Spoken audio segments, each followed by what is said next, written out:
Bayangkan malam tanpa bintang. Langit benar-benar gelap.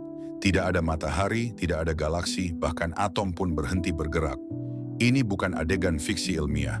Ini adalah masa depan, sejauh yang bisa dihitung oleh sains. Suatu hari alam semesta yang kita kenal akan berakhir. Tapi pertanyaannya, bagaimana caranya?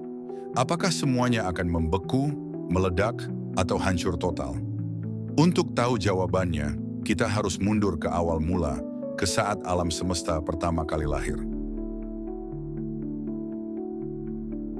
Sekitar 13,8 miliar tahun lalu, seluruh alam semesta pernah berada di satu titik tunggal yang sangat padat dan panas. Kemudian, boom, Big Bang terjadi. Bukan ledakan di ruang hampa, tapi ledakan ruang itu sendiri. Ruang dan waktu tercipta bersamaan. Atom, bintang, dan galaksi lahir dari lautan energi dan partikel yang mengembang cepat. Tahun 1929, Edwin Hubble menemukan bahwa semua galaksi tampak menjauh dari kita. Artinya ruang itu sendiri terus meregang. Seperti roti yang mengembang di dalam oven, setiap kismis, galaksi saling menjauh bukan karena bergerak, tapi karena adonan, ruang, diantaranya memanjang. Dan yang lebih mengejutkan, pengembangan ini tidak melambat, tapi malah semakin cepat. Tahun 1998, dua tim astronom menemukan bahwa ekspansi alam semesta tidak hanya berlangsung, tapi berakselerasi. Ada sesuatu yang mendorong galaksi saling menjauh semakin cepat. Mereka menamainya energi gelap. Masalahnya kita tidak tahu apa itu. Ia tidak memancarkan cahaya, tidak bisa dideteksi, tapi mencakup sekitar 68% isi alam semesta. Selebihnya, 27% adalah materi gelap, dan hanya 5% sisanya yang membentuk bintang, planet, serta tubuh kita. Dengan kata lain, hampir seluruh alam semesta dikendalikan oleh sesuatu yang tidak kita pahami sama sekali. Jika energi gelap terus bertambah, ia bisa menghancurkan struktur kosmos. Jika melemah, gravitasi bisa mengambil alih dan menarik semuanya kembali. Nasib akhir alam semesta bergantung pada keseimbangan rapuh antara dua kekuatan ini. 1. Big Freeze, pendinginan besar. Skenario ini adalah yang paling mungkin menurut pengamatan sekarang. Ekspansi ruang terus melaju, galaksi saling menjauh, dan bintang-bintang satu persatu kehabisan bahan bakar. Dalam waktu 10 triliun tahun, bintang terakhir akan padam. Galaksi menjadi kumpulan benda gelap, lubang hitam, planet beku, dan debu dingin. Dalam jangka waktu 10⁻100 tahun, bahkan lubang hitam pun akan menguap lewat radiasi Hawking. Setelah itu tak ada cahaya tersisa. Suhu alam semesta mendekati nol mutlak. Tidak ada energi, tidak ada kehidupan, hanya ruang kosong yang tenang selamanya. Itulah kematian termal alam semesta. 2. Big Rip, perobekan besar. Namun, jika energi gelap terus menguat, skenario yang lebih brutal bisa terjadi. Setiap 1 miliar tahun, laju ekspansi semakin cepat, hingga akhirnya gravitasi tidak sanggup menahan apapun.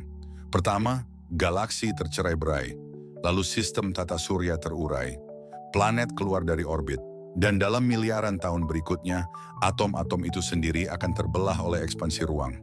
Alam semesta robek hingga tak tersisa. Bahkan ruang dan waktu pun ikut hancur.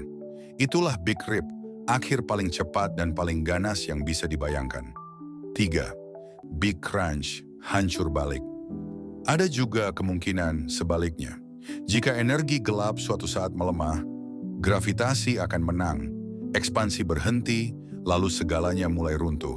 Galaksi saling mendekat, suhu meningkat, dan alam semesta kembali menyatu ke satu titik super padat, mirip kondisi sebelum Big Bang. Apakah itu berarti Big Bang akan terjadi lagi? Beberapa fisikawan menyebutnya Big Bounce. Alam semesta berdenyut tanpa akhir, lahir dan mati berulang kali seperti napas kosmik. Di balik semua skenario itu, ada satu konsep yang mengikat semuanya, entropi. Dalam termodinamika, entropi adalah ukuran ketidakteraturan sistem. Semakin tinggi entropi, semakin sedikit energi yang bisa digunakan untuk melakukan kerja.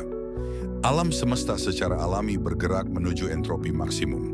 Bintang yang menyala adalah ketidakseimbangan, tempat energi bisa mengalir.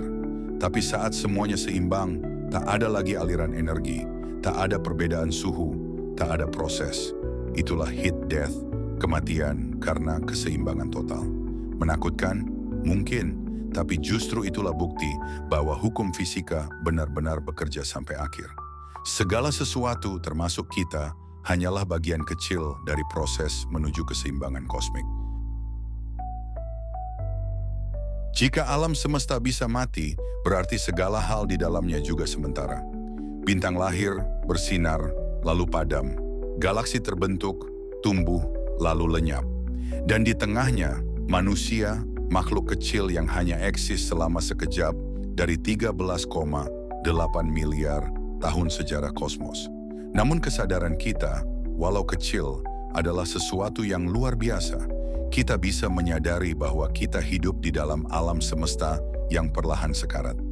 Kita memahami hukum-hukumnya dan mencoba menebak nasib akhirnya. Dan mungkin kesadaran itu sendiri adalah bentuk kehidupan yang menolak tunduk pada kehampaan. Kita adalah cara alam semesta memahami dirinya sendiri.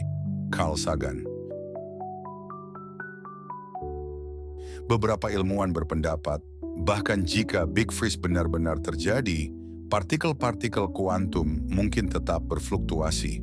Artinya, dari kehampaan total bisa muncul Big Bang baru dan siklus dimulai lagi. Jadi mungkin kematian bukanlah akhir. Mungkin alam semesta akan terus bereksperimen, menciptakan kembali dirinya tanpa batas waktu. Dan di antara semua kemungkinan itu, ada satu kenyataan sederhana. Kita hidup di masa ketika bintang masih bersinar. Kita melihat langit yang penuh cahaya di era paling terang yang pernah ada.